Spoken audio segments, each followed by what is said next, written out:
freedom in Cuba, Belgium, Brazil, Congo, UK and all over the USA to crowds from 14 to 40,000.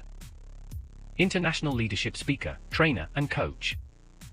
Author of Learn to Raw Leadership, Attitude Hack, Live a More Excellent Life, 5 Battle Strategies of a Victorious Warrior. 2021 President's Lifetime Achievement Award recipient. Founding partner of the John Maxwell team. Toastmaster International Speech Competition semi-finalist. Founder of Tell It Like It Is TV, ThatGuyRocks.com and ThatGuySpeaks.com. Creator of Story Power TV, Transforming Grace TV, and Leading Leaders Podcast. Producer of 4 TV programs and podcasts for Liftable TV and World Trumpet Television as well as multiple social media channels. Please help me welcome J Loren Norris.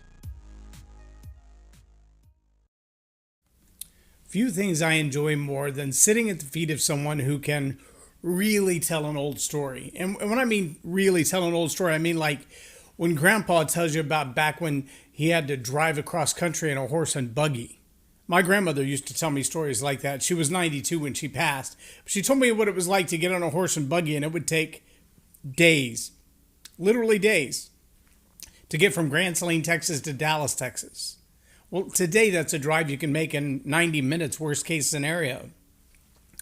The ideas that we think of old stories, though, is these are not just old and entertaining because they're told well. These are often stories of mistakes that have been overcome, of tragedies that have been averted, of disastrous suffering that people have actually lived through.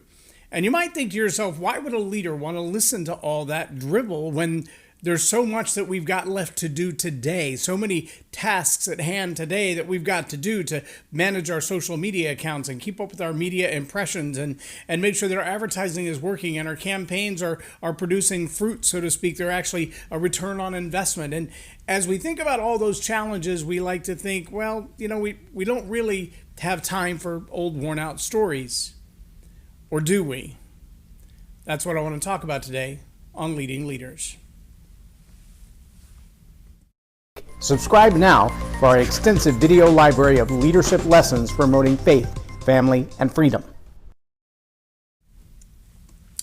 I didn't cherish them as much when I was a kid as I do now. I guess that's the age comes with wisdom thing, but I do know that as time has gone on, I've realized that there are more valuable, priceless sometimes. I mean, literally, you can't put a dollar figure on them, kind of expensive stories buried in the hearts and minds of older people that we just don't have any clue about.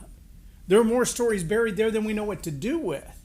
Of course, there's lots of books, lots and lots of books, and sometimes you read through them, and sometimes you catch a glimpse of a personality or the path of someone's celebrity. But we also miss sometimes that the most basic failures of human relationship are often anchored in the stories that, well, they're never told.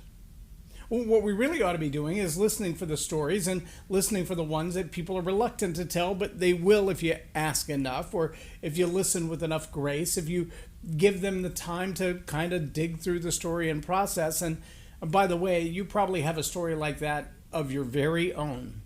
A story that it would be really cathartic. It'd be very helpful, very healing if you would talk through all the elements of the story, just to tell about the characters and the people and what happened and how you felt when it happened. And if you ever listen to a therapist like Dr. Phil, one of their most favorite questions is, well, how did that make you feel?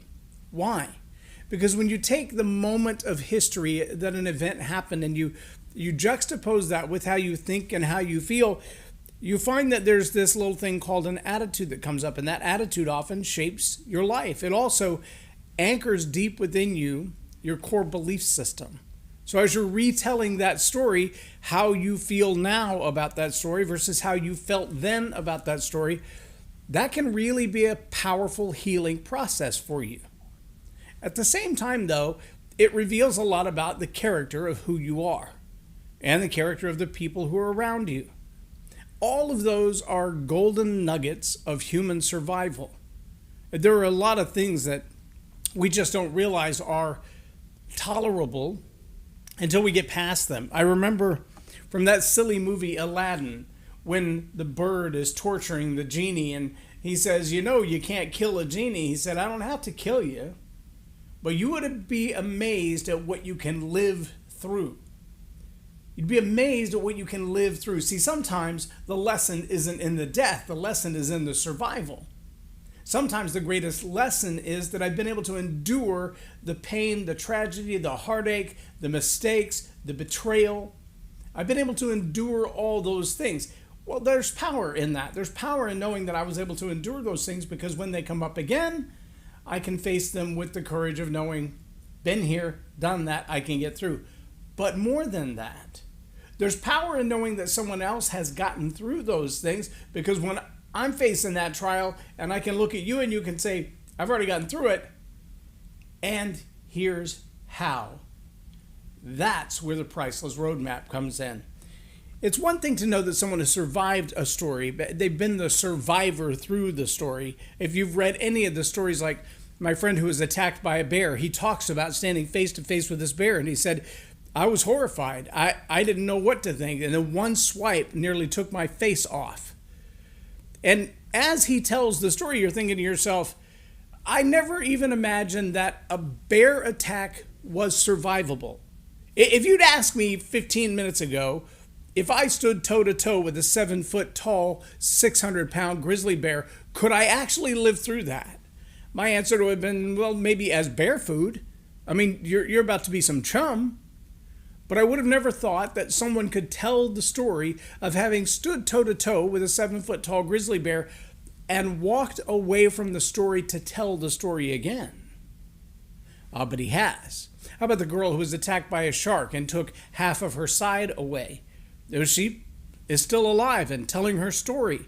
Of course her life has changed. Of course there's been a tragedy, but her survival alone. So you've got to ask the question then. How did they survive, and could I employ the same tactics? Well, maybe it's not a bear. Maybe it's not a shark. Maybe it's a stock market. Maybe it's a depression. Maybe it's a recession. Maybe it's the valuation of your house or your business or your company. Maybe as you're looking at the tragedies of life and a relationship, and you're thinking, how can anyone survive this? If I'm looking forward to it like a grizzly attack, I don't see it as survivable until a story. A story comes along and says, I survived it, and here's how I survived it. I walked through that event. I walked through that tragedy using these tactics. I employed these tactics and strategies to get through it. And now that I've gotten through it, I want everybody to know it is survivable. You can do this. You can get through this. See, that's the power of our stories. We don't tell our stories just because they're fascinating. Although sometimes they are. They get a laugh. Sometimes they get a tear. Sometimes they get a hug at the end, and people go, wow, I can't believe you had the courage to do that. That's such an amazing thing. I love your honesty. Your transparency is so priceless to me. All of those things are good. Those are good accolades, good kudos. But trust me, if the only bank in town had buried all of its money, and then an earthquake came, and then a fire came, and then a flood came, and nobody could even find the town anymore. I remember living in Austin, Texas, when a little town just north of Austin, can't remember the name of it right now, was hit by an F5 tornado. They couldn't find the asphalt of the Walmart parking lot enough to be able to locate everything around Walmart. It was gone. The parking lot was gone. The building structures were gone. If it wasn't buried several feet underground, it didn't exist anymore. Ripped foundations out of the earth did this F5 tornado. But if there had been a bank with a basement filled with gold, left there 100 years because of a tornado and a wildfire and an earthquake and a flood, and nobody knew where it was except the one old banker who used to go there all the time, and he could tell you at 6 o'clock in the afternoon when that old oak tree was throwing its shadow, it would point right to where that vault was. You might want to know that story, am I right? Of course, there are buried treasures like that all over the world, and yes, sometimes you get to find them and keep them. Ask the guys who go after the pirate booty all the time, and they dive down into the ocean with divers' rights to try to recover some lost treasure. But the story is what led them there. Someone sold them the idea that in such and such a place and such a date, a ship went down carrying all kinds of goodies. That's the story of the buried treasure. Sometimes the treasure is not monetary. Sometimes the treasure is a story of survival. Sometimes the treasure is the story of saving your family. Sometimes the treasure is the story of saving yourself.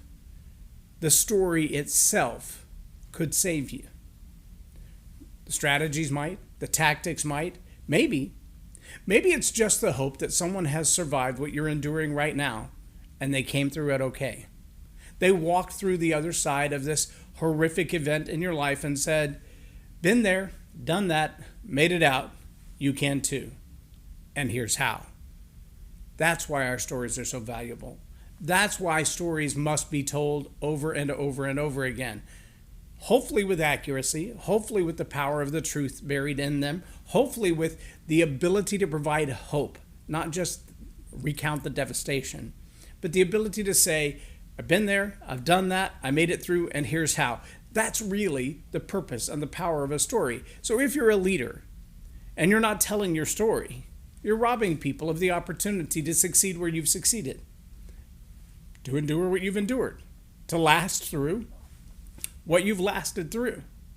But if you're a leader and you're squelching the story of the people around you, whether those maybe who have gone before you or those who are currently serving with you, if you're squelching those stories, you're not listening, you're not open-eared and open-hearted enough to benefit from those stories, you may be missing out on a whole lot more than you know.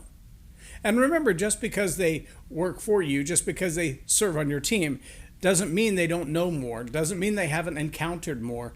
I've met a lot of young people who've lived through things in their life that already I look at and go, you should not have had to endure that. But I'm glad you did.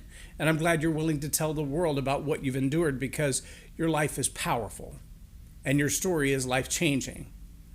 And that's part of the reason I do what I do. Story Power TV is one of our adventures that we actually curate stories. We gather stories from people from all walks of life for the purpose of being able to say, tell me your story, because I know that your story has benefit, not just to make you feel better, for you to feel heard, and for you to be healed, but it has value in the direction of the life of someone else who may right now be entering the season to endure what you've already endured.